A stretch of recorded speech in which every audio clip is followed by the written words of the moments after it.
A man's entire roof was torn off in a single gust. But what stunned neighbors most was that it landed upright, perfectly intact, 2 houses down. It was like a hat blown off someone's head, one witness said. No one was hurt, though the home is now considered structurally unsafe.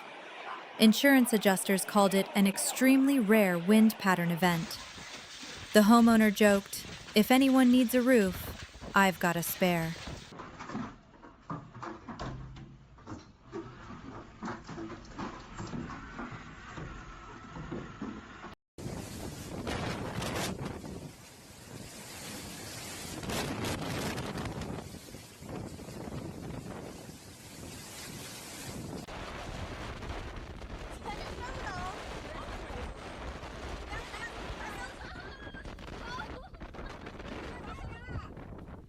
During the worst hours of the storm, volunteer firefighter Dana Price made solo trips by boat into flooded neighborhoods, rescuing 11 people, including a bedridden woman and 3 small children.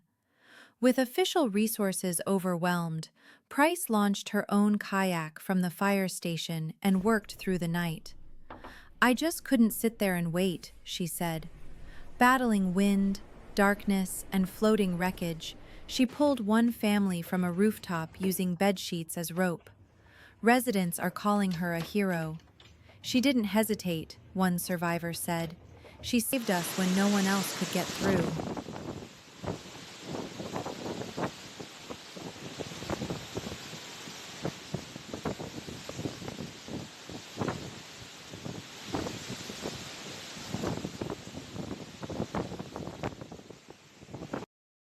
A mother and her 3 children drove nearly 400 miles over 2 days, sleeping in the car and fueling only where possible. Every hotel along the route was full. They finally found shelter in a church gymnasium converted to emergency housing. "We packed for a weekend, not for losing our home," she said. The Red Cross registered over 10,000 evacuees in the region by the end of the week.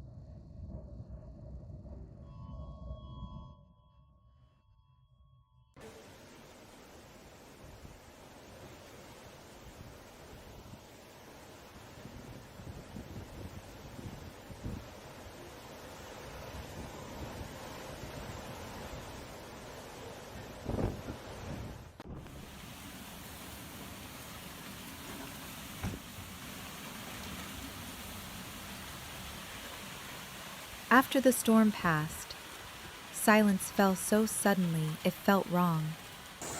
Everything that once made sound, birds, cars, wind chimes, was gone or broken. James stood barefoot in the wet grass, staring at the sky. His house had lost half its roof, and a pine tree lay across his porch. But all he could think about was how quiet the world had become. "It felt like the wind stole the noise," he later told a neighbor. That night, he slept on a mattress in the garage, listening for anything to return.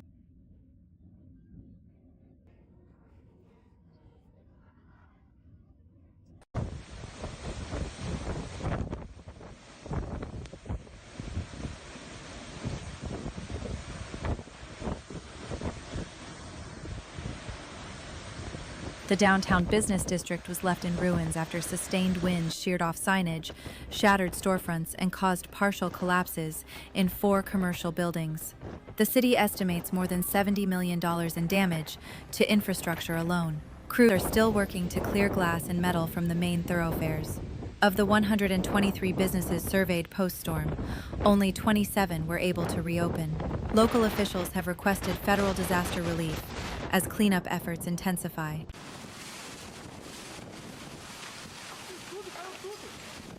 Nossa, gente, eu nunca vi isso aqui acontecendo. Caiu todas as árvores.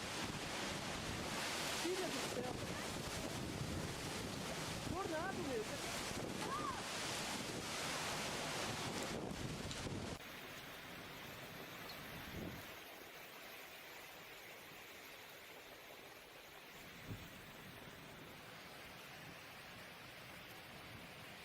In the early hours after the hurricane made landfall, 62-year-old Marvin Ellis carried his paralyzed neighbor 2 miles through waist-high floodwaters to reach a rescue point.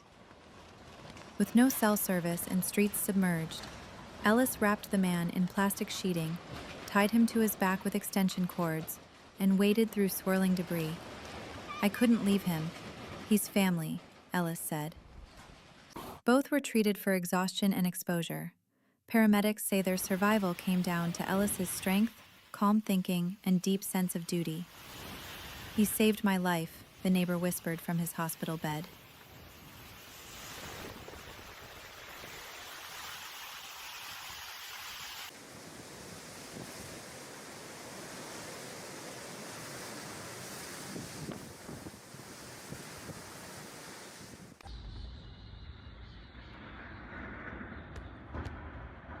She didn't cry when the window broke or when the front door blew open. But when she saw her wedding photo floating face down in the living room, water pooling beneath it, something in her cracked.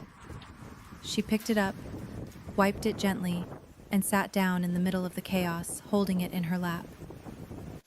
"We'll be okay," she said aloud, though no one else was there. Hours later, when help arrived, she was still sitting there, calm, still, like part of the house itself.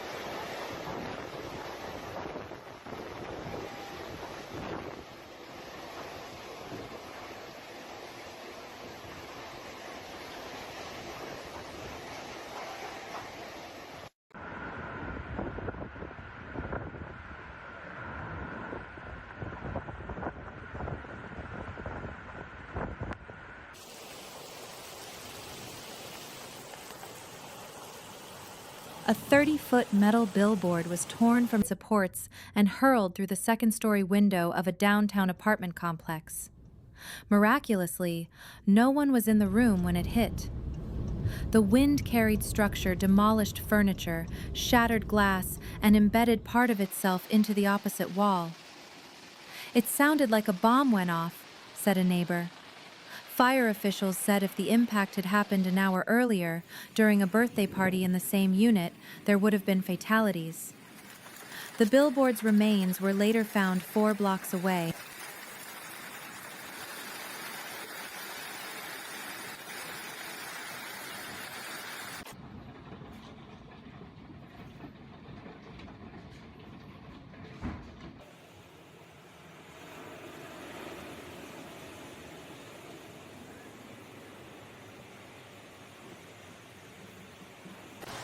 The 140-year-old bell tower of St. Jude's Church collapsed overnight as hurricane winds exceeding 100 miles per hour battered the region.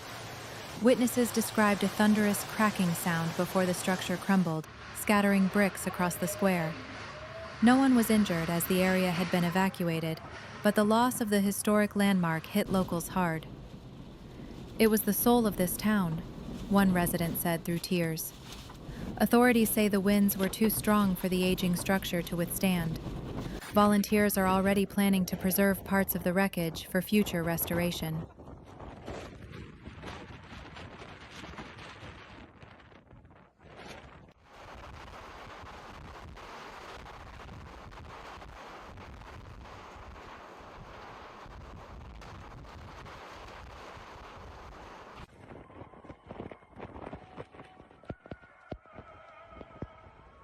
An estimated 12 million tons of debris now cover the affected coastal region.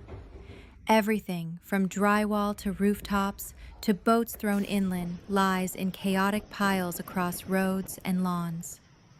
Landfills are overwhelmed. Officials plan to open temporary dump sites and have called in National Guard units to assist with logistics.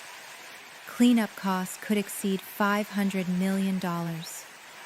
The storm was an hour long. The cleanup may take a year, said a federal disaster response coordinator.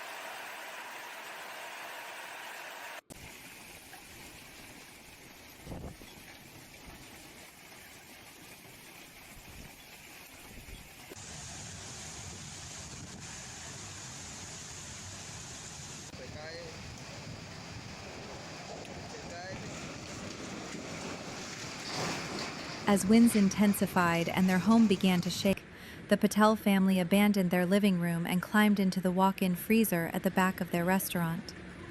With wind screaming outside and parts of the roof tearing away, they sat in darkness for over an hour, surrounded by bags of frozen vegetables and crates of meat. It was the only room with no windows and a steel door, said Mrs. Patel. When they emerged, the dining area was destroyed, but the freezer was untouched. Cold never felt so safe, joked their teenage son.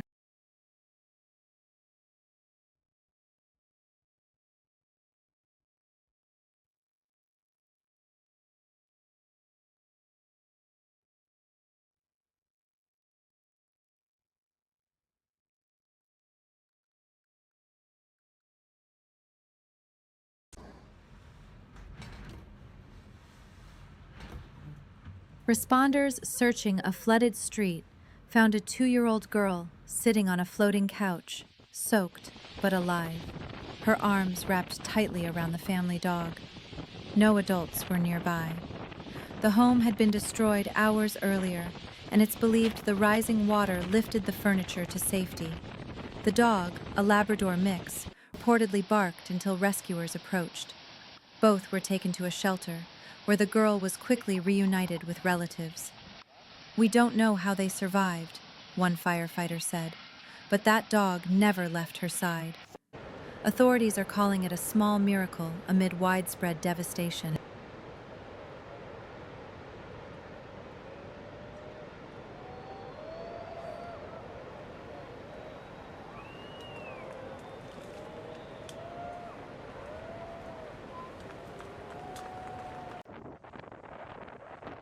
A group of 5 hikers who had set out before the storm were reported overdue when families lost contact. Their last known location was near a backcountry trail in the national forest. Heavy winds toppled trees and blocked access roads. Rescue teams located their abandoned campsite but found no sign of the hikers. A coordinated search is underway with drones, dogs, and volunteers.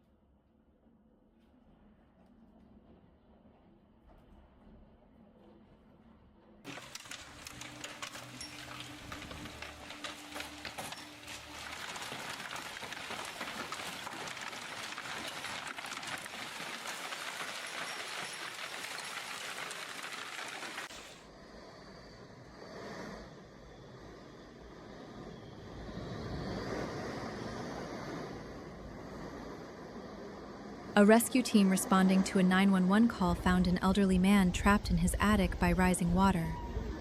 He had broken through the ceiling with a crowbar and waited for 18 hours with a flashlight and a transistor radio. They heard the tapping from the boat, he said. He was dehydrated but otherwise fine.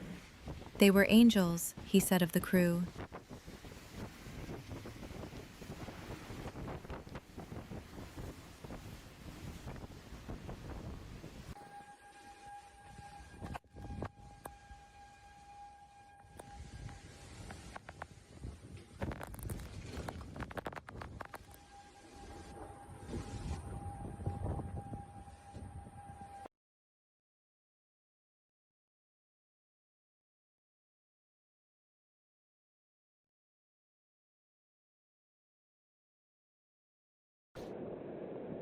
Preliminary assessments show that nearly 70% of homes and buildings in the coastal counties sustained wind-related damage during the recent hurricane. Over 40 mobile homes were completely overturned, and at least 12 commercial structures lost significant portions of their roofs. Utility poles were snapped along 19 major roads, and wind gusts were measured up to 129 miles per hour in some areas. Officials noted that older buildings were disproportionately affected. Insurance teams have begun documenting losses, with early estimates in the hundreds of millions. Emergency shelters remain at capacity as debris removal continues.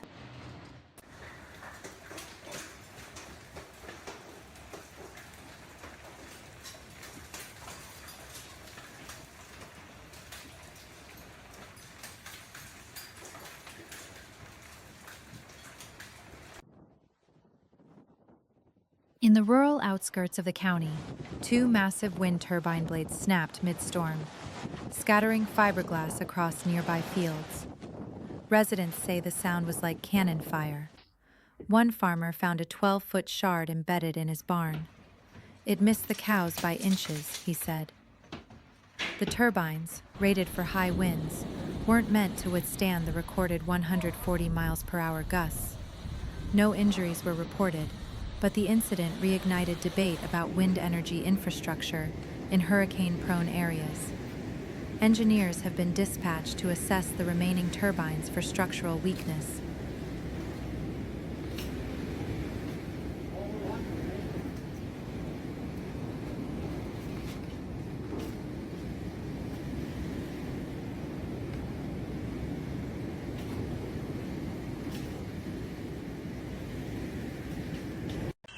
A giant inflatable gorilla, once perched above a used car lot, was spotted drifting high above rural farmland after being snatched by hurricane winds. Witnesses reported seeing the 30-foot figure tumbling through the sky, like a flying bear doing flips. It eventually landed in a tree nearly 12 miles away, startling a herd of cattle. No one was injured, but videos of the airborne mascot have gone viral. "He was our landmark," said the dealership owner. "Now he's a legend." Officials reminded business owners to deflate outdoor inflatables before storms.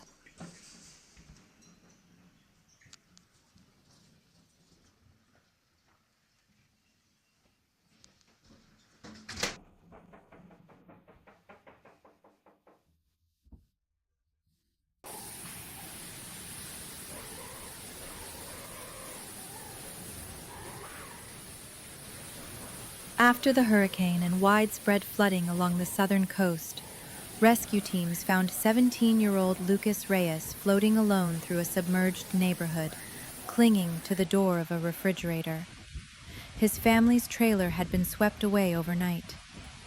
Using jumper cables, Reyes tied himself to the door and drifted for 16 hours through dark, debris-filled waters. "I just kept thinking I had to stay awake," he told medics. Cold, dehydrated, and covered in cuts, he was taken to a local hospital and is expected to recover fully. Emergency officials called his survival remarkable and credited his quick thinking under pressure.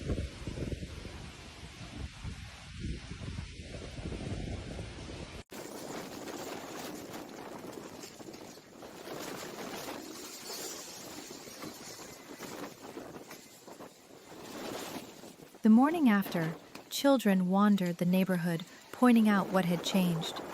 "That tree wasn't broken before," one said. "That trampoline wasn't there."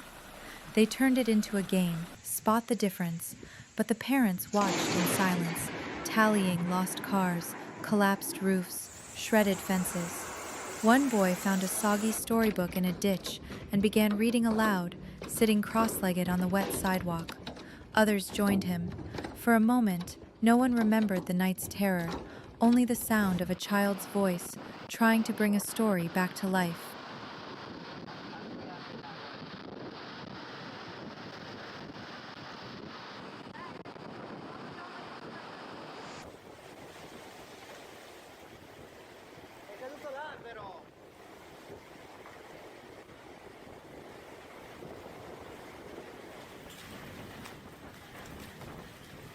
The agricultural sector suffered heavy losses, with initial reports indicating over 60% of local crops destroyed. Grain silos crumpled like cans, and irrigation systems were twisted beyond recognition. Dozens of livestock barns collapsed, and fencing across thousands of acres was torn away.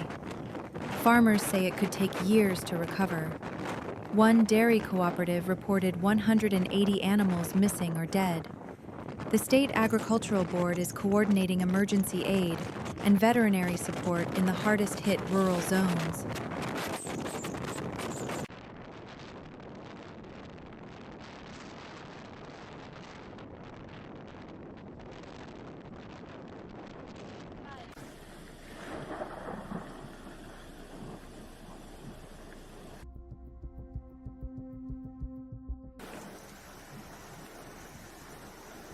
More than 800 homes were damaged or destroyed across the three-county region after the storm's landfall.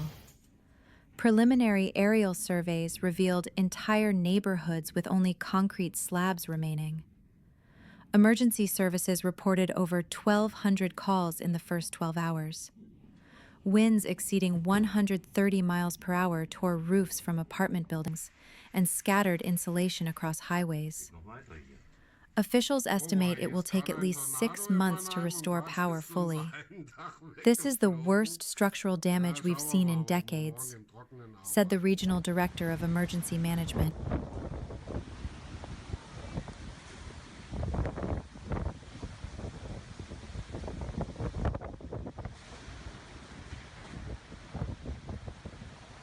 A storm rips the roof off a shed with the owner still on top of it. A 9-year-old boy separated from his parents during evacuation was found safe at a Besides shelter couple of 60 miles bruises, away. He was completely fine. Volunteers shared his photo online, and it was seen by a cousin who contacted officials. Reunification took 2 days. He was scared but okay, said a nurse at the shelter. Over 200 children were temporarily unaccompanied in the days following the storm.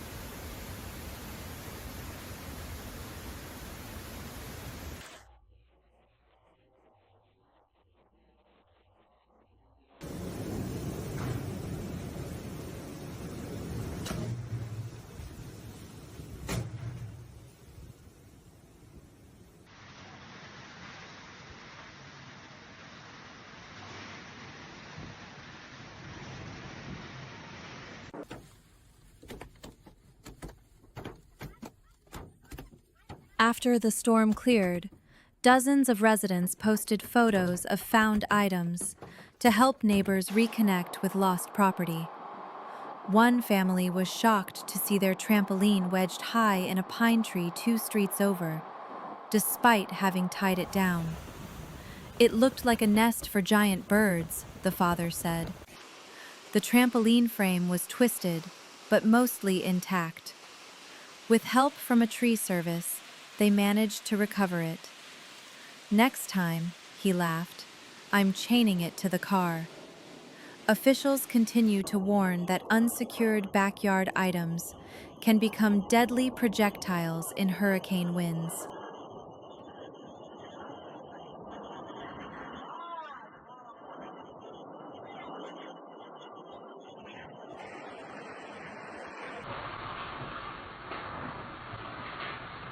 Inmates from the county jail were evacuated by armored bus, hands zip-tied, escorted by National Guard. A low-lying floodplain threatened the facility, and officials moved over 140 prisoners to a high-security unit inland. It was a quiet, tense transfer. We've never evacuated our jail before, said the sheriff. Power was lost 2 hours later, and parts of the jail were knee-deep in water by morning.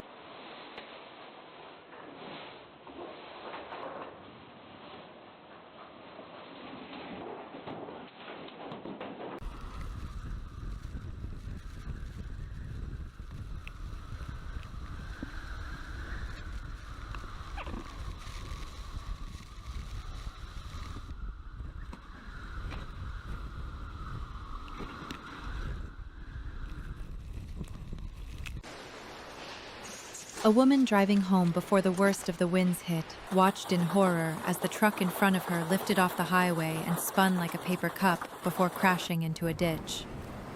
She pulled over, heart pounding, expecting the worst, but the driver crawled out, dazed but unharmed. He looked more confused than injured, she said. Authorities said the wind reached over 110 miles per hour in that area, enough to lift lightweight vehicles off the road surface.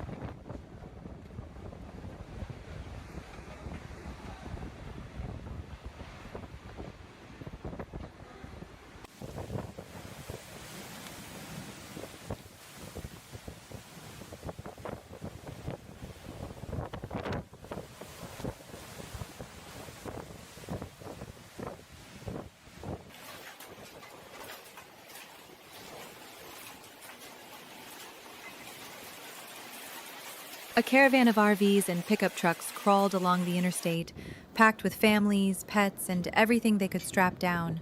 Some pulled boats, others had tarps over furniture. Gas ran out in two towns, and the National Guard airlifted fuel to stranded drivers. It was the largest civilian evacuation the county had seen since the 1990s, with more than 150,000 people leaving in under 48 hours.